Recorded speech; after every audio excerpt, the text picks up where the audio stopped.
آج کی اس نشست میں ہم ایک ایسی شاندار شخصیت کی زندگی کا جائزہ لیں گے جنہوں نے اپنی محرومیوں کو کبھی راستے کی رکاوٹ نہیں بننے دیا، بلکہ انہیں معاشرے کی بے لوث خدمت میں بدل دیا۔ جی ہاں، ہم بات کر رہے ہیں مولانا سید بشیر احمد کی۔ ان کا یہ سفر ہم سب کے لیے ایک زبردست مشعل راہ ہے۔ ذرا اس بات پر غور کریں، زمانے کی گردشیں کچھ چہروں کو گردآلود کر دیتی ہیں، مگر کچھ نام ہمیشہ زندہ رہتے ہیں۔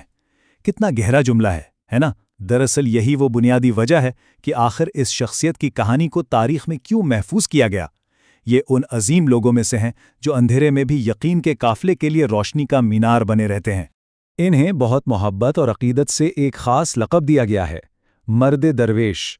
اب اس کا کیا مطلب ہے؟ اس سے مراد ایک ایسا انسان ہے جس نے اپنی پوری زندگی بس سادگی، خلوص اور اپنے نسب العین سے سچی وابستگی میں گزار دی۔ یعنی کوئی دکھاوا نہیں، بس خاموش خدمت۔ ان کی زندگی علم و اخلاق کا ایک جیتا جاگتا نمونہ تھی۔ تو چلیے ان کی ابتدائی زندگی اور خاندانی پس منظر سے اس روشن سفر کا باقاعدہ آغاز کرتے ہیں۔ اگر ہم ان کی زندگی کے اہم سنگ میل پر نظر ڈالیں تو یہ سفر 1955 میں شگر کے محلہ خانقاہ سے شروع ہوتا ہے، پھر 1970 کا وہ وقت آتا ہے جب وہ حصول علم کے لیے کراچی کا رخ کرتے ہیں۔ 1993 تک وہ جامعہ بلتستان کے نمائندے کی حیثیت سے اہم ذمہ داریاں سنبھال چکے تھے، اور پھر بالآخر 2018 میں یہ شاندار سفر اپنے اختتام کو پہنچا۔ یہ چند تاریخیں دراصل ان کی مسلسل جد و جہد کی ایک جھلک ہے۔ ان کی زندگی کا ایک بڑا چیلنج یہ تھا کہ بہت کم عمری میں ہی والد کا سایہ سر سے اڑ گیا، لیکن اس موقع پر ان کے خاندان کا کردار بہت اہم اور شاندار رہا۔ والدہ نے بڑی حکمت سے پرورش کی۔ ماموں سید مہدی بن محمد جان نے انہیں ابتدائی تعلیم دی، اور ان کے تایا سید عبداللہ اکبر نے وہ بنیادی علمی اور دینی رہنمائی فراہم کی جس نے ان کی پوری زندگی کا راستہ ہی طے کر دیا۔ مطلب پورا خاندان ان کی تربیت کے لیے ایک ہو گیا۔ اب بڑھتے ہیں ان کے حصول علم کے سفر کی طرف، جو کٹھن ضرور تھا مگر بے حد شاندار رہا۔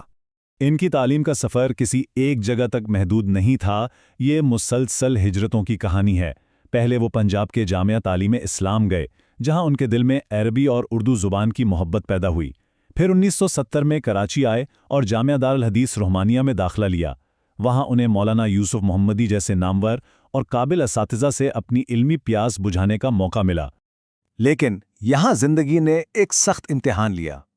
ایک طرف تو وہ اپنی باقاعدہ دینی تعلیم حاصل کر رہے تھے، لیکن دوسری طرف گھریلو کفالت کا سارا بوجھ ان کے کندھوں پر آ گیا، اور انہیں مجبوراً اپنی تعلیم ادھوری چھوڑنی پڑی۔ اپنے خاندان کو مالی طور پر سہارا دینے کے لیے انہوں نے عملی زندگی میں قدم رکھا اور کراچی میں ہی امامت کی ذمہ داری سنبھال لی۔ ذرا سوچئے، اپنے تعلیمی خوابوں کو چھوڑ کر خاندان کی خاطر یہ کتنی بڑی قربانی ہے۔ اب آتے ہیں ان کی سماجی اور تعلیمی خدمات کے باب کی طرف، جو حقیقتاً ان کا اصل مشن اور بے لوث خدمت کا دور تھا۔ دلچسپ بات یہ ہے کہ اپنی تعلیم ادھوری رہنے کا دکھ انہوں نے خود پر حاوی نہیں ہونے دیا، بلکہ اس نے ان کے اندر ایک زبردست جذبہ پیدا کر دیا۔ انہوں نے کیا کیا؟ بلتستان کے غریب طلباء کو اکٹھا کیا، انہیں پنجاب کے تعلیمی اداروں تک لائے، داخلے دلوائے اور ان کی رہائش اور خوراک تک کا انتظام کیا، اور یہ سب مکمل طور پر رضاکارانہ تھا۔ کوئی ذاتی مفاد نہیں، بس اپنا خلوص اور مسلسل رہنمائی۔ ظاہر ہے جب بھی کوئی ایسا بڑا کام کیا جاتا ہے تو راستے میں رکاوٹیں تو آتی ہیں۔ انہیں بھی شدید مخالفت کا سامنا کرنا پڑا، یہاں تک کہ اپنے ہی رشتہ داروں کی تلخ باتیں اور بعض اوقات شدید جھگڑے بھی برداشت کرنے پڑے، مگر ان کی ثابت قدمی کمال کی تھی۔ وہ ہر حال میں اپنے اس تعلیمی مشن پر مضبوطی سے ڈٹے رہے۔ اگر ہم ان کی باقاعدہ خدمات کی بات کریں تو وہ کئی محاذوں پر سرگرم تھے۔ 7 سال تک بلتستان کے علاقوں الچوڑی اور توحید آباد میں بچوں کو قرآن کریم پڑھایا۔ 1993 سے لے کر اپنی وفات تک وہ جامعہ بلتستان کے مستقل سفیر اور نمائندے رہے۔ اس کے ساتھ ساتھ طلباء کے حقوق کے لیے ابھرنے والی مقامی تحریک طلباء شگر کے وہ بنیادی اور بانی کارکنوں میں سے تھے۔ یہ ان کی سماجی اور معاشرتی بیداری کی ایک بہت بڑی مثال ہے۔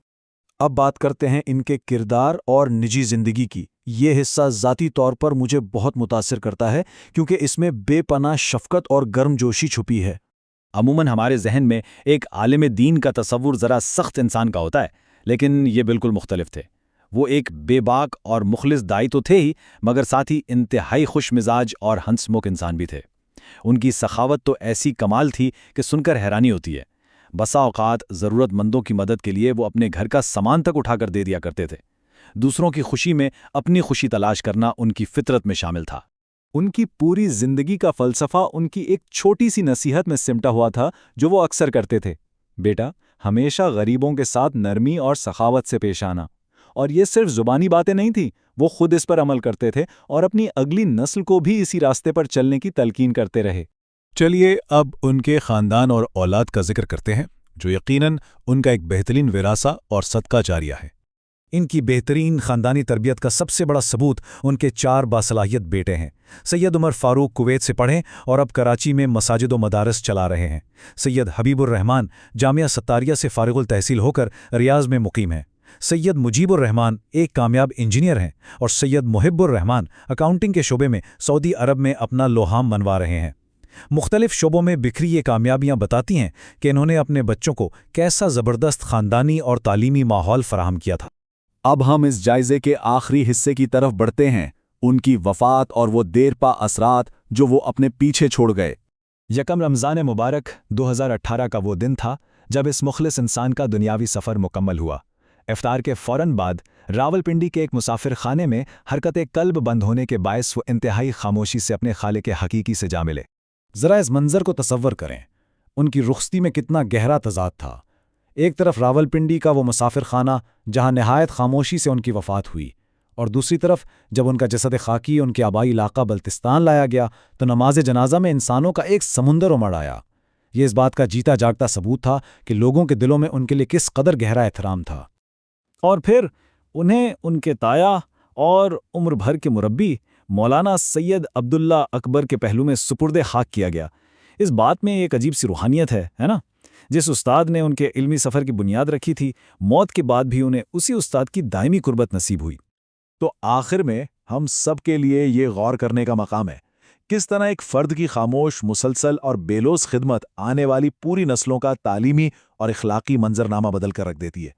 ان کی زندگی ہمیں سکھاتی ہے کہ اگر نیت سچی اور جذبہ پختہ ہو تو بڑی سے بڑی محرومی بھی آپ کا راستہ نہیں روک سکتی۔